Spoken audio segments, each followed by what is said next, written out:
Le Sénégal peut exulter, le Sénégal l'a fait, le Sénégal peut dire merci à Habib Diarra. Voilà, le Sénégal repasse devant le Burkina Faso, le Sénégal repasse devant la vaillante équipe du Burkina Faso. On attendait Sadio Mané, on attendait Nicolas Jackson, on attendait Ismaïla. Ça, eh bien, c'est finalement Habib Diarra qui délivre le Sénégal. C'est Habib Diarra qui permet au Sénégal de prendre la tête du groupe L.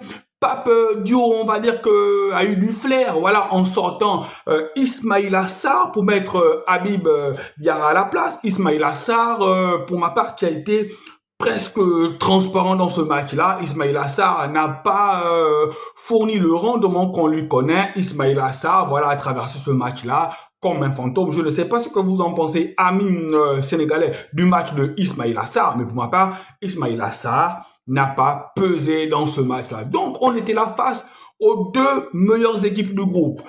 Avant la rencontre, le Burkina Faso était premier, mais avec le même nombre de points que le Sénégal. Simplement, ce qui faisait la différence entre les deux équipes, c'était la différence de buts marqués, la différence au goal average. Et avant ce match-là, où il y avait une stat entre les deux équipes, c'était historiquement, ça faisait 14 fois que le Burkina Faso et le Sénégal se rencontraient. On avait d'un côté 4 victoires pour le Sénégal, 2 pour le Burkina Faso et 8 matchs nuls. Et la 15e confrontation aujourd'hui a tourné à l'avantage du Sénégal. Donc ça fait déjà historiquement 5 victoires pour le Sénégal, 2 pour le Burkina Faso et 8 matchs nuls. On a fini la page historique pour dire que le Sénégal doit remercier Edouard Mendy. Edouard Mendy a fait un grand match.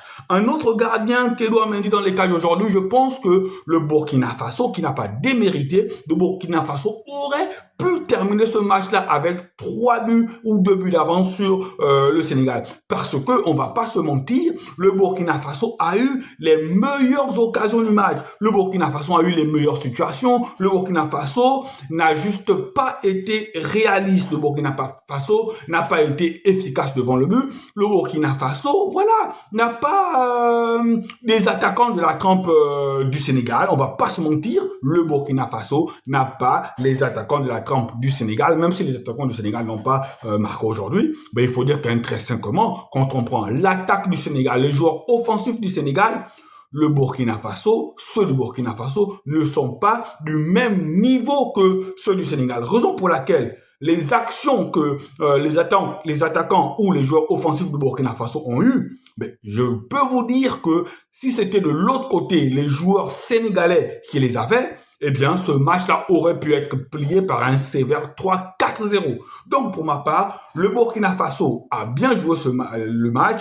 Le match était un match plaisant. Je ne me suis pas ennuyé devant le match. Ça allait des deux côtés. Déjà, dès l'entame du match, on a vu que les deux équipes avaient à cœur de gagner le match-là. Dès l'entame du match, on a vu que les deux équipes s'est projetées vers l'avant. On a vu que les deux équipes voulaient absolument gagner. Les deux équipes, pourtant, étaient déjà qualifiées, mais on n'était pas dans les calculs. Ça allait d'un but à l'autre, on voulait tous marquer. Donc, le milieu de terrain du Sénégal, la bataille du milieu de terrain a été partagée. Les deux équipes étaient comment dire ça, en place tactiquement surtout. Donc, il n'y a pas eu vraiment une équipe qui a dominé l'autre parce que pour moi, je me dis, si c'était un match de boxe, voilà, on serait, comment dire ça, avant le but d'Habib Diarra, on serait à égalité. Mais, voilà, comme je l'ai dit une fois de plus, le réalisme sénégalais et l'envie du Sénégal, le Sénégal aussi, je pense qu'avait plus de velléité offensive, les sorties de balles du Sénégal étaient plus construites, le Sénégal avait plus l'envie sûrement de gagner ce match-là. Parce que ce genre de match-là ne se gagne parfois pas au talent, mais ça se gagne à l'envie et à l'énergie que vous y mettez derrière. Je bien aimé aussi le match de Iliman Ndiaye, voilà, très technique, Iliman Ndiaye qui a récupéré les ballons, Iliman Ndiaye qui a éliminé les joueurs, qui a offert des solutions.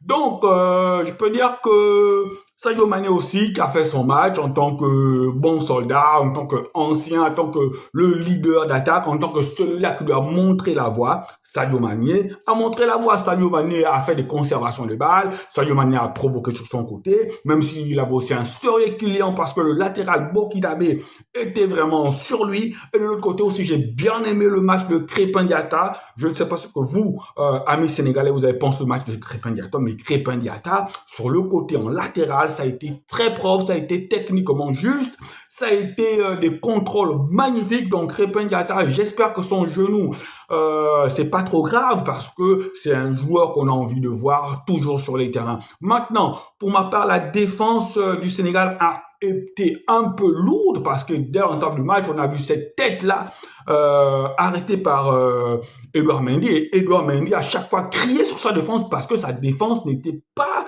vraiment inspirée. Sa défense était lourde.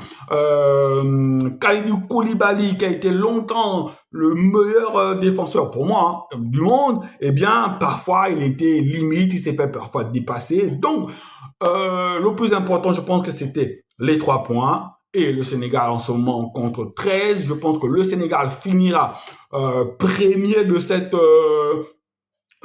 groupe L. Et rappelez-vous bien que ça fait comme ça 14 ans.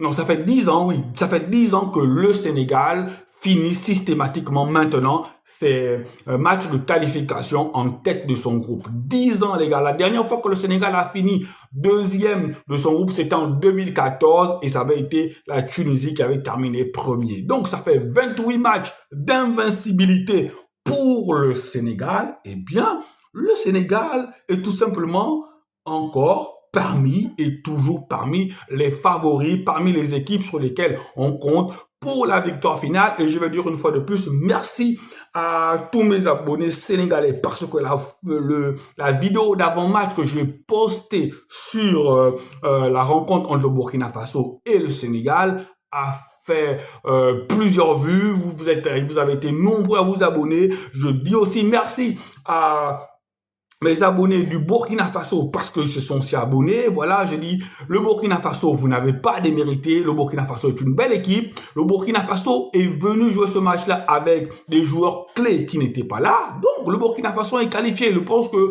le Burkina Faso n'a pas à rougir. Le Burkina Faso doit croire en elle. Le Burkina Faso est une équipe qui compte sur le continent. Le Burkina Faso aussi est une équipe d'avenir. Elle a plein de jeunes. Et le Burkina Faso peut passer un cap. Le Burkina Faso, c'est l'outsider. Le Burkina Faso, c'est l'équipe qui vient toujours perturber une canne. Allez, Sénégal, REC et on est au pays des hommes intègres aussi. Voilà, on est ensemble. Ciao, ciao.